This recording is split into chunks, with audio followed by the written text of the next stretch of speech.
사람 목숨이라는 게 참 즐기면서도 어이없을 정도로 허망합니다. 내 이름은 박영순, 올해 72입니다. 남들이 보면 서울 한복판에 5층짜리 꼬마 빌딩 하나 가지고 있으니 어르신, 노후 걱정 없으셔서 좋으시겠어요 하며 부러워하죠. 네, 돈은 있습니다. 남편이 죽기 살기로 일구고 먼저 간 덕에 먹고 사는 건 걱정 없어요. 그런데 말입니다. 돈이 있다고 외로움이 사라지는 건 아니더군요. 그날은 유난히 무더운 여름날이었습니다. 35도를 웃도는 폭염경보가 내린 날이었어요. 여느 때처럼 아침에 눈을 떠서 습관처럼 혈압약을 챙겨 먹으려고 거실로 나가려는데 갑자기 세상이 핑 돌더군요. 바닥이 천장이 되고 천장이 바닥이 되는 그 찰나의 순간 가슴을 쥐어짜는 듯한 통증이 밀려왔습니다. 쿵! 그대로 거실 바닥에 꼬꾸라졌습니다. 정신은 희미한데 몸은 말을 안 듣더군요. 손을 뻗으면 닿을 거리에 휴대전화가 있는데 그 30cm가 마치 30km처럼 멀게만 느껴졌습니다. 식은땀이 비오듯 흐르고 숨은 헐떡거려지고 아, 이렇게 가는구나 싶었습니다. 소위 말하는 고독사가 남의 얘기인 줄만 알았는데 내 얘기가 될 줄이야. 그때 희미해져 가는 의식 속에서 생각난 건 딱 두 사람, 4배 아파 낳은 아들놈과 딸년이었습니다. 부들거리는 손가락으로 겨우겨우 단축번호 1번을 눌렀습니다. 신호음은 가는데 받질 않습니다. 대기업 다닌다고 바쁜 척 유세 떠는 큰아들입니다. 다시 숨을 몰아쉬며 단축번호 2번 딸에게 걸었습니다. 지금은 전화를 받을 수 없어. 야속한 안내 멘트만 흘러나옵니다. 그렇게 1시간 같은 10분이 흘렀을까요? 전화벨이 울렸습니다. 아들이었습니다. 살았다 싶어 전화기를 귀에 댔습니다. 여보세요.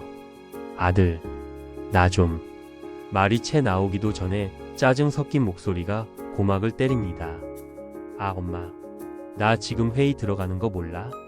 왜 자꾸 전화질이야? 급한 거 아니면 나중에 해. 뚝. 전화가 끊겼습니다. 아니, 전화가 끊긴 게 아니라 내 생명줄이 끊기는 기분이었습니다. 아프다. 살려달라. 그 한마디 할 틈도 주지 않는 내 자식. 그 순간 눈앞이 캄캄해지면서 의식이 툭 끊어졌습니다. 영감, 나 이제 가요. 애들은 다 컸는데 남보다 못하네요. 그렇게 모든 걸 포기했던 것 같습니다. 얼마나 지났을까? 할머니, 정신 좀 차려보세요. 환자분, 제 목소리 들리세요? 낯선 목소리, 시끄러운 사이렌 소리, 그리고 누군가 내 손을 꽉 잡고 있는 따뜻한 온기. 다시 눈을 떴을 땐 병원 응급실 천장이 보였습니다. 산소호흡기를 달고 겨우 숨을 쉬고 있는 내 옆에 땀범벅이 된 채 울고 있는 청년이 하나 있더군요. 내 아들이냐고요? 아니요. 매일 아침 우유 사러 들르는 편의점의 그 알바생 민우였습니다. 총각이, 여길 어떻게? 목소리가 잘 나오지 않아 쇳소리가 났습니다. 민우 학생은 내가 눈을 뜬 걸 보고는 그제야 다리에 힘이 풀린 듯 주저앉으며 안도의 한숨을 내쉬었습니다. 할머니, 진짜 큰일 날 뻔하셨어요. 매일 아침 9시면 우유 사러 오시는 분이 11시가 넘어도 안 오시길래 걱정돼서 올라가 봤더니 문도 안 열어주시고, 알고 보니 이 청년 내가 며칠 전 현관 비밀번호 자꾸 까먹는다고 포스트잇에 적어둔 걸 기억하고 있었답니다. 혹시나 해서 눌러보고 들어왔다가 쓰러진 절 발견하고 119에 신고하고 업고 뛰다시피 구급차에 탄 거였죠. 의사 선생님이 다가와 심각한 표정으로 말했습니다. 조금만 늦었어도 급성 심근경색으로 돌아가실 뻔했습니다. 이 보호자분이 정말 빨리 대처하셨어요. 골든타임을 기적적으로 지켰습니다. 보호자. 피 한 방울 안 섞인 이 남녀석이 오늘 내 보호자였습니다. 그때였습니다. 응급실 커튼이 젖혀지며 누군가 허겁지겁 들어왔습니다. 엄마. 아들과 며느리, 그리고 뒤이어 딸이 도착했습니다. 쓰러진 지 5시간 만이었습니다. 민우 학생은 자식들이 오자 쭈뼛거리며 자리에서 일어났습니다. 아, 자녀분들 오셨네요. 다행입니다. 그럼 저는 이만. 민우가 인사를 꾸벅하고 나가려는데 아들놈이 민우를 붙잡는 게 아니라 아래 위로 훑어보더니 툭 내뱉더군요. 당신이 신고했어요. 뭐 살해금이라도 바라고 기다린 건 아니죠? 고맙긴 한데 우리끼리 할 얘기가 있으니 좀 비켜주시죠. 사람을 구한 은인한테 한다는 소리가 저럽니다. 내가 마스크 속에서 입을 벙긋거리려는데 힘이 없어 말이 안 나옵니다. 민우 학생은 얼굴이 빨개져서 아닙니다. 쾌유하세요 하고 도망치듯 나가버렸습니다. 그리고 이제 가족들만 남았습니다. 죽다 살아난 어미를 두고 이것들이 무슨 말을 하나 가만히 눈을 감고 듣고 있었습니다. 자는 줄 알았겠죠. 딸이 먼저 입을 엽니다. 오빠, 엄마 보험 뭐 들어놓은 거 있어? 이번에 병원비 꽤 나오겠는데? 나 저번 달에 가게 확장하느라 현금 없는 거 알지? 며느리가 맞장구를 칩니다. 아가씨, 저번에도 어머님 입원비 저희가 냈잖아요. 이번엔 반반 하셔야죠. 그리고 의사 말 들어보니까 당분간 간병인 써야 한다는데 그거 하루에 15만 원인 거 아세요? 한 달이면 450이에요. 그러자 아들놈이 한숨을 푹 쉬며 나지막이 내뱉은 말이 비수가 되어 내 가슴에 꽂혔습니다. 아, 진짜 돌아가실 거면 깔끔하게 가시지. 사람 피 말리게 이게 뭐 하는 거야. 이번 휴가도 다 망쳤네, 씨발. 심장이 멈췄을 때보다 더 차갑게 심장이 식어내리는 기분이었습니다. 감고 있던 내 눈에서 주르륵 눈물이 흘러내려 베개를 적셨습니다. 이놈들은 내가 살아난 게 기쁜 게 아니라 귀찮은 혹 덩어리가 다시 붙은 게 짜증났던 겁니다. 그래, 니들한테 나는 부모가 아니라 그저 안 죽어서 귀찮은 돈주머니였구나. 그날 밤 나는 결심했습니다. 이 썩어 빠진 핏줄을 끊어내고 진짜 내 편을 만들겠다고. 지금 들려드리는 이야기 마음에 와닿으셨나요? 좋은 글과 따뜻한 목소리가 그리우실 땐 언제든 저희 대한민국 플렉스를 찾아주세요. 화면 아래에 있는 구독과 좋아요 버튼을 한 번씩 꾹 눌러주시면 매일 더 깊은 울림이 있는 이야기로 보답하겠습니다. 병원에 입원해 있는 일주일은 그야말로 지옥보다 더한 현실 자각 타임이었습니다. 일반 병실로 옮기고 나서도 자식놈들은 코빼기도 안 비치더군요. 간병인 아주머니가 민망했는지 혀를 찹니다. 어르신 자제분들이 참 바쁘신가 봐요. 그래도 주말엔 오시겠죠? 주말이 되니 오긴 왔습니다. 그런데 빈손입니다. 아니, 손에 든 게 있긴 했네요. 좋아하는 과일 바구니가 아니라 무슨 서류 봉투였습니다. 큰아들이 침대 옆간이 의자에 털썩 앉더니 대뜸 이럽니다.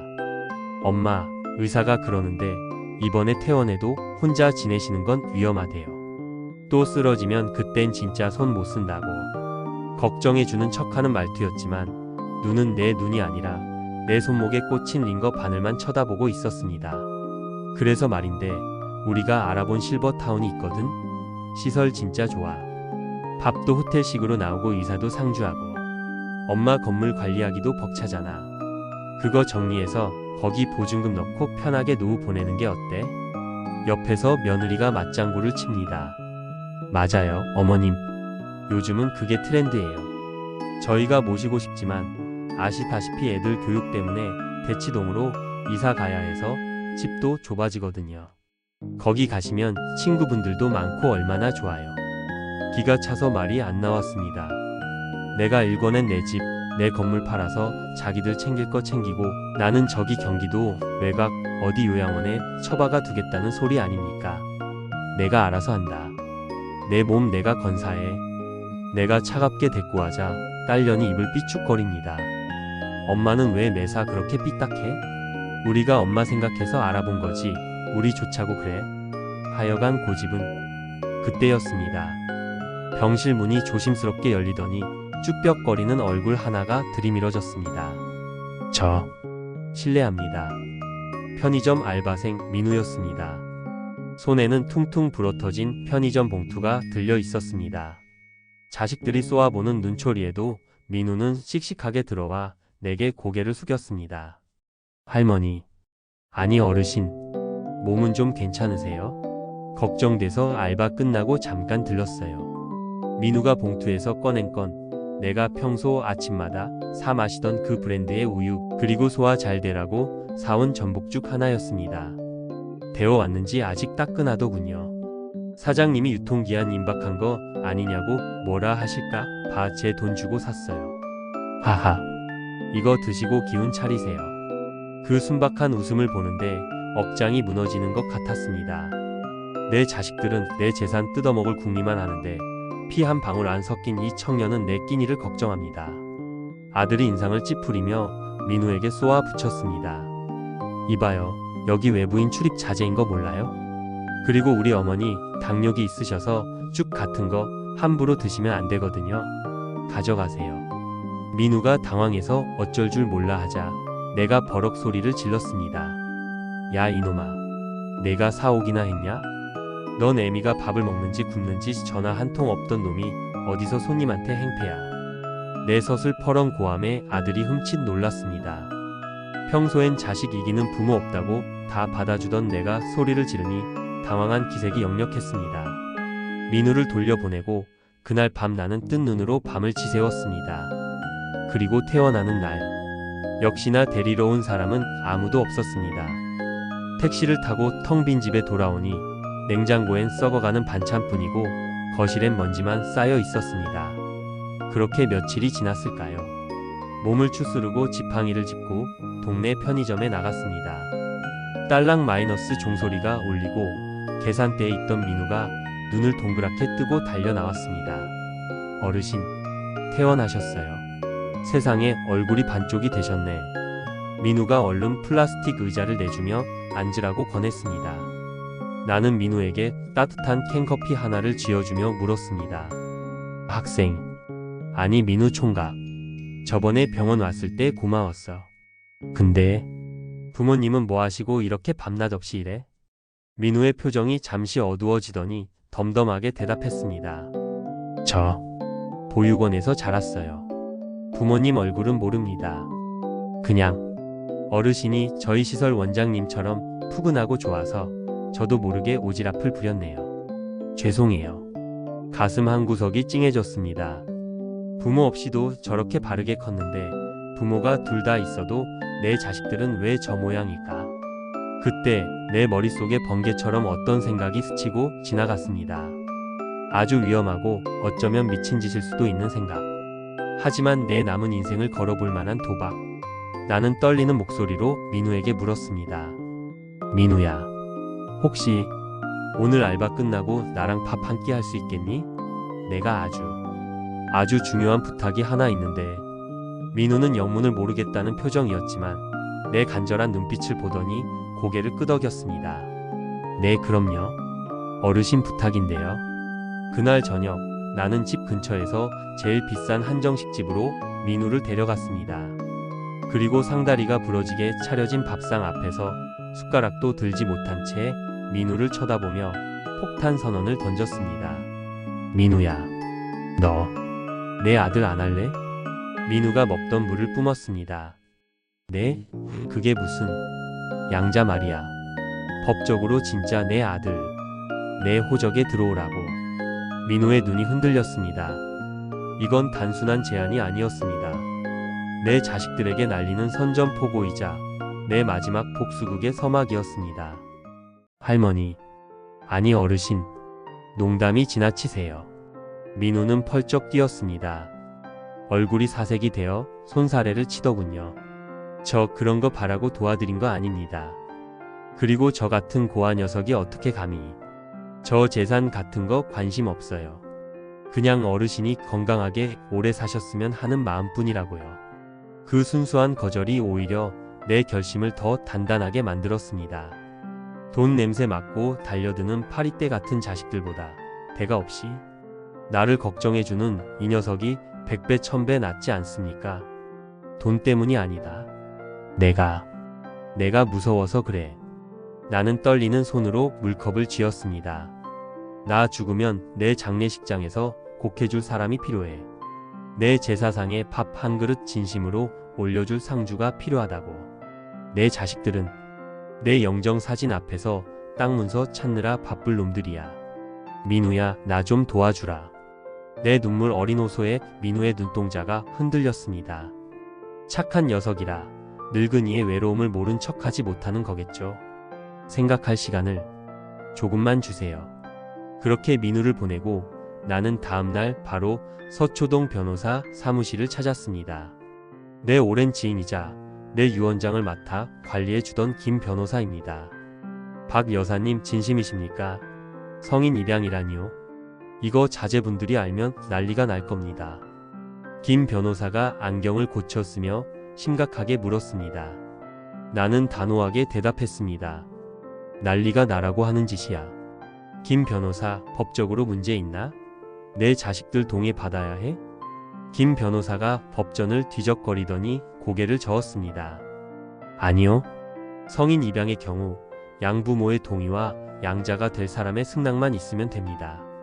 친자녀의 동의는 필요 없습니다. 다만 자녀들이 나중에 상속 문제로 소송을 걸어올 확률이 100%죠. 소송? 하라고 해. 내 돈 내가 내 새끼한테 주겠다는데 지들이 무슨 자격으로. 법적으로 가능하다는 확답을 듣고 나오는데 휴대전화가 울렸습니다. 며느리였습니다. 어머님 어디세요? 집에 안 계시네? 저희 지금 어머님 댁 앞인데. 불길했습니다. 평소엔 오라고 사정해도 안 오던 것들이 예고도 없이 들이다 학치다니. 급히 택시를 타고 집으로 갔습니다. 현관문을 열고 들어가니 아들, 며느리, 딸이 거실 소파에 앉아 무언가를 심각하게 보고 있었습니다. 탁자 위에는 내 약봉지와 병원 진단서들이 흩어져 있더군요. 이게 다 뭐냐? 남의 집에 주인도 없는데 들어와서? 아들이 종이 한 장을 팔락거리며 일어났습니다. 엄마, 요즘 깜빡깜빡 하시죠? 현관 비번도 잊어버리시고. 의사소견 보니까 인지기능 저하가 의심된다던데. 그래서 말인데 엄마 더 정신 놓으시기 전에 재산 관리 우리한테 넘기세요. 성년 후견인 신청하려다가 엄마 자존심 상하실까 봐 우리끼리 좋게 처리하려고 온 거예요. 여기 인감만 찍으시면 돼요. 기가 차서 웃음밖에 안 나왔습니다. 어미를 치매 노인 취급해서 법적으로 바보 만든 다음 재산을 꿀꺽하시겠다. 내가 노망이 났는지 안 났는지는 내일 병원 가서 따져보자. 당장 나가. 아 엄마, 고집 좀 그만 피우라고. 어차피 엄마 죽으면 다 우리 건데 세금 아끼게 미리 증여해 달라는 게 그렇게 나쁜 놈이야. 아들이 고래고래 소리를 지르며 위협적으로 다가왔습니다. 그 순간 나는 공포심에 뒷걸음질 쳤습니다. 그때였습니다. 벌컥 마이너스. 현관문이 열리고 누군가 뛰어 들어왔습니다. 무슨 일입니까? 민우였습니다. 내가 걱정되어 가게 문 닫고 달려온 모양이었습니다. 아들이 씩씩거리며 민우를 밀쳤습니다. 넌 또 뭐야? 이거지 같은 편의점 알바 새끼가 여기가 어디라고 들어와. 당장 안 꺼져? 민우가 휘청거리면서도 내 앞을 가로막아 섰습니다. 그 좁은 등판이 어찌나 듬직해 보이던지. 민우는 떨리지만 단단한 목소리로 말했습니다. 어르신께 소리 지르지 마세요. 신고하기 전에 나가세요. 하? 신고? 야, 우리가 가족이야. 넌 남이고 남의 가정사에 끼어들지 말고 꺼지라고. 아들이 민우의 멱살을 잡으려는 순간 민우가 내 손을 꽉 잡으며 그들을 노려봤습니다. 그리고 나를 뒤로 보호하며 나지막이 그러나 똑똑히 말했습니다. 어르신 저 할게요. 어르신 아들 제가 하겠습니다. 그 난장판 속에서 우리 둘만의 계약이 성사되는 순간이었습니다. 자식들이 씩씩거리며 돌아간 뒤 우리는 다음날 바로 구청으로 향했습니다. 절차는 허무할 정도로 간단했습니다. 입양신고서에 도장을 찍고 제출하니 담당 공무원이 서류를 훑어보고는 키보드를 두드렸습니다. 타탁타탁. 그 건조한 타자 소리가 마치 내 인생 이막을 알리는 종소리 같았습니다. 처리되셨습니다. 이제 가족관계증명서 떼보시면 박민우님이 자녀로 나오실 겁니다. 일주일 뒤 나는 자식들에게 문자를 하나 보냈습니다. 이번 주말에 집에 좀 다녀가라. 재산 증여 문제로 상의할 게 있다. 변호사도 불렀으니 늦지 마라. 미끼를 던졌습니다. 아마 놈들은 쾌재를 부르며 달려오겠죠. 자신들의 몫이 반토막, 아니 산산조각 났다는 사실은 꿈에도 모른 채 말입니다. 그날 나는 내 인생에서 가장 화려한 옷을 입고 그들을 맞이할 준비를 했습니다. 옆에는 듬직한 내 막내 아들 민우를 세워두고서 주말 오후 우리 집 거실은 마치 폭풍 전야처럼 고요했습니다. 나는 안방에서 남편의 영정사진을 한번 쓰다듬고 나왔습니다. 거실 소파에는 정장 차림의 김 변호사가 앉아있고 그 옆에는 잔뜩 긴장한 민우가 두 손을 무릎 위에 모으고 앉아 있었습니다. 민우야, 어깨 펴라. 넌 죄 지은 거 없다. 오늘부터 이 집주인은 너다. 내 말에 민우가 울먹이는 눈으로 나를 쳐다봤지만 나는 애써 시선을 돌렸습니다. 마음 약해지면 안 됩니다. 오늘이야말로 악연을 끊고 새 인연을 매듭지를 날이니까요. 띵동 마이너스 띵동 마이너스. 벨소리가 요란하게 울렸습니다. 인터폰을 보니 아들 내외와 딸 부부가 아주 싱글벙글한 얼굴로 서 있더군요. 평소에는 비밀번호 치고 맘대로 들어오던 놈들이 오늘은 예의 차리는 척 벨을 누릅니다. 문을 열어주자마자 며느리의 하이톤 목소리가 고막을 찌릅니다. 어머님, 저희 왔어요. 어머, 안색이 너무 좋으시다. 역시 퇴원하시니까 금방 회복하시네요.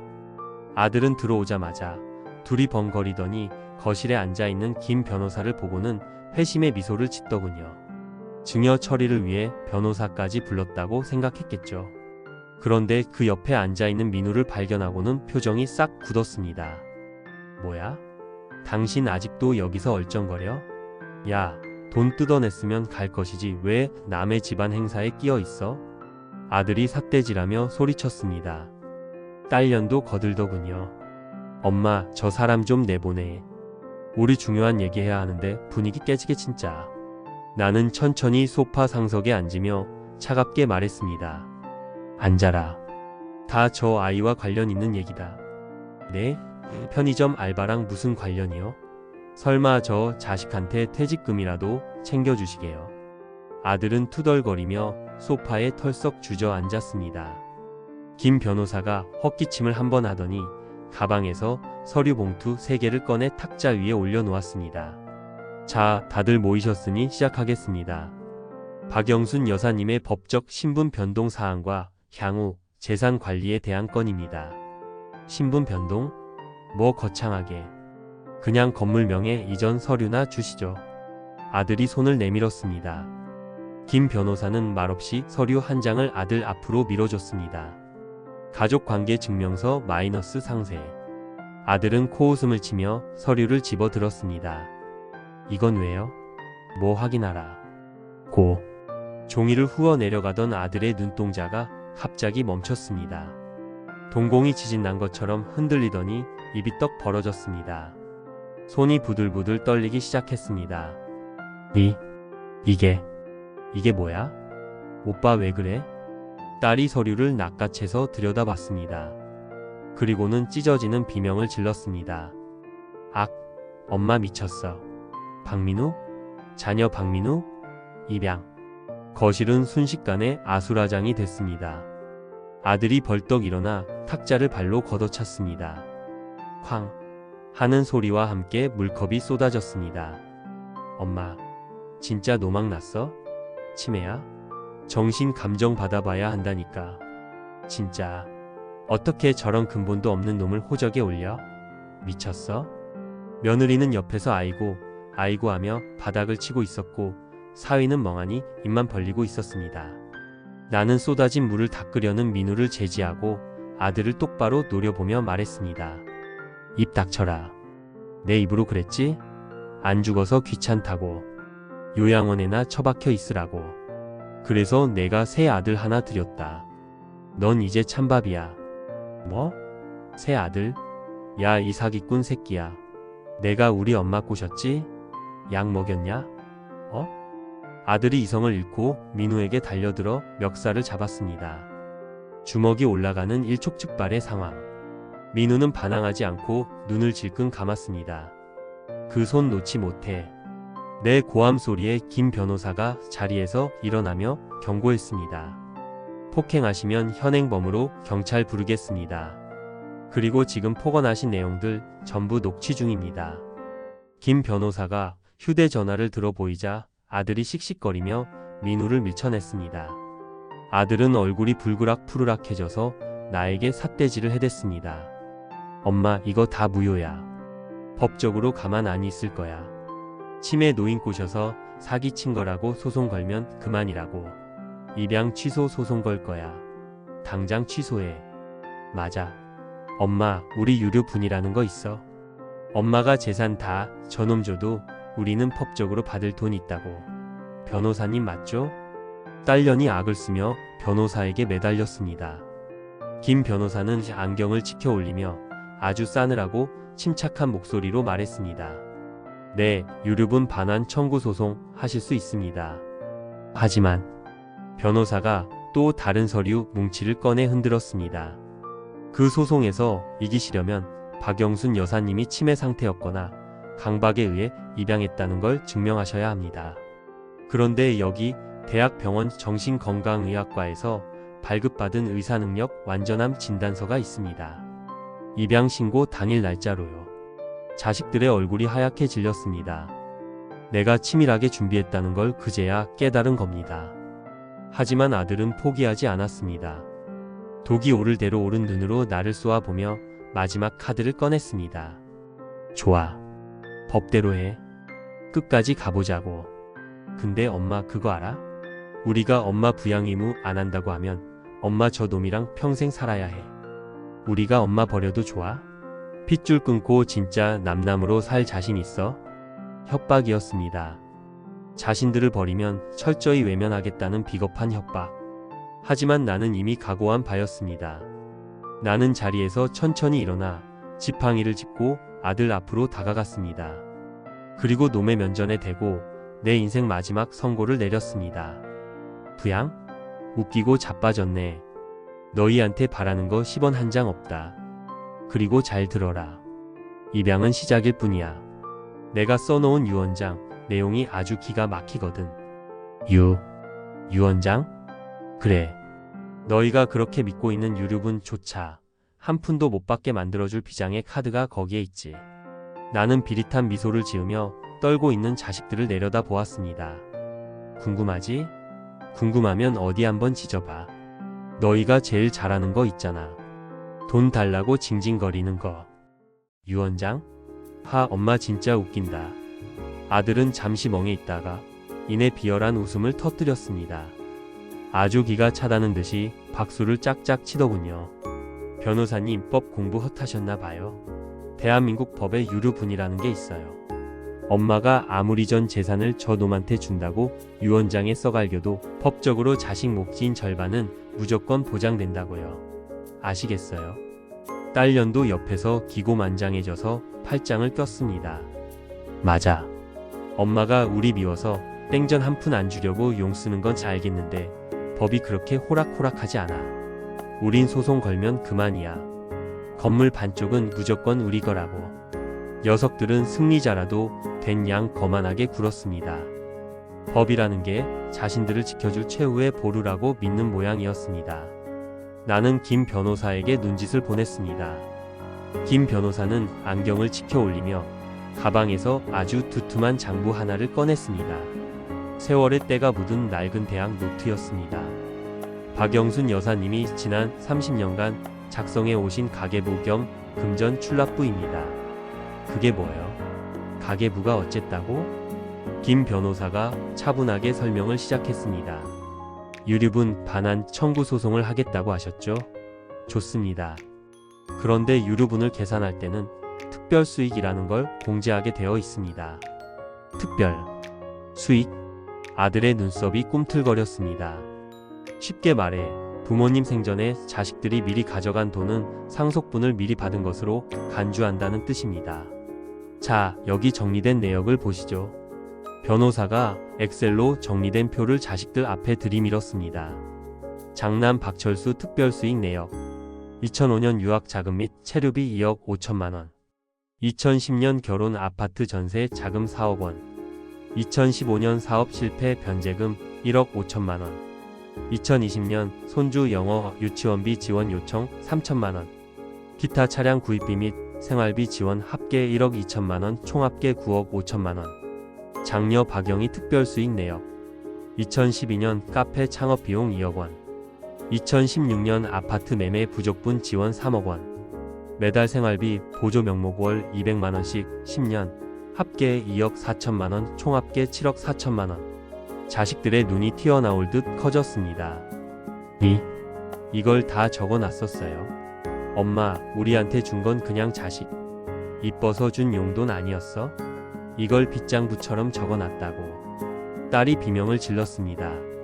나는 싸늘하게 웃으며 대답했습니다. 용돈? 억 단위가 넘어가는 돈이 용돈이냐?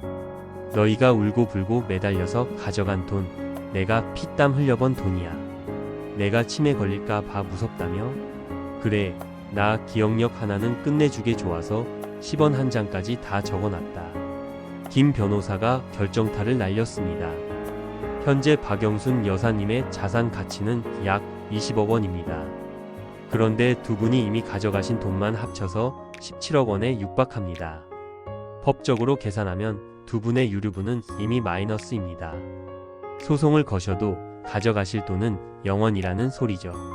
말도 안 돼. 거짓말이야. 이 장부 조작된 거 아니야.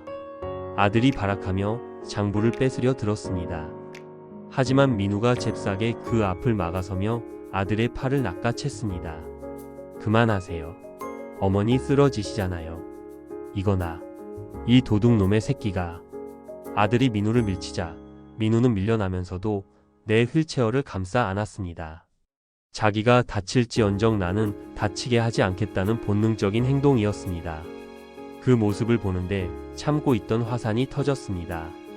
나는 품속에서 휴대전화를 꺼내 재생 버튼을 눌렀습니다. 녹음된 파일 재생아. 진짜 돌아가실 거면 깔끔하게 가시지. 사람 피 말리게 이게 뭐 하는 거야. 이번 휴가도 다 망쳤네, 씨발. 거실에 내 아들의 목소리가 쩌렁쩌렁 울려 퍼졌습니다. 응급실에서 내가 듣고 눈물 흘렸던 그 폐륜의 목소리. 정적이 흘렀습니다. 며느리도 사위도 입을 다물지 못했습니다. 아들의 얼굴은 시뻘개지다 못해 흑빛으로 변해갔습니다. 이게 언제? 나는 지팡이로 바닥을 쾅 내리찍으며 호통쳤습니다. 내 놈이 내 심장 멈췄다. 다시 뛰던 날 내 귀에 대고 뱉은 말이다. 내가 이걸 듣고도 널 자식이라고 생각했을 것 같으냐? 나는 벌벌 떠는 아들을 향해 마지막 확인 사살을 날렸습니다.